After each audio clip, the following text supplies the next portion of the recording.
कन्नड शहरातील स्टेडियम परिसरात आज प्रजासत्ताक दिनानिमित्त प्रशासकीय ध्वजारोहण मोठ्या उत्साहात पार पडले। या सोहळ्यात प्रशासनाच्या वतीने राष्ट्रध्वज फडकविण्यात आला।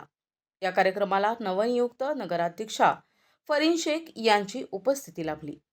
कन्नड येथील स्टेडियम परिसरात सकाळी राष्ट्रध्वज फडकविण्यात आला आणि राष्ट्रगीताच्या सुरात संपूर्ण परिसर देशभक्तिमय वातावरणात न्हाऊन निघाला।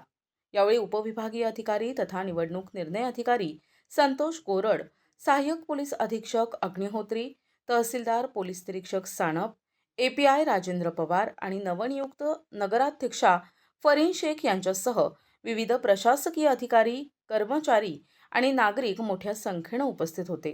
ध्वजारोहणानंतर विद्यार्थ्यांनी सादर केलेल्या देशभक्तीपर गीत, नृत्य आणि विविध सांस्कृतिक कार्यक्रमांनी उपस्थितांची विशेष दाद मिळवली। एकूणच कन्नड येथील स्टेडियम परिसरात पार पडलेला हा प्रशासकीय ध्वजारोहण सोहळा शिस्त, उत्साह आणि देशभक्तीचे प्रभावी दर्शन घडविणारा ठरला। प्रतिनिधी रवींद्र खरात, NTV न्यूज मराठी, कन्नड, छत्रपती संभाजीनगर।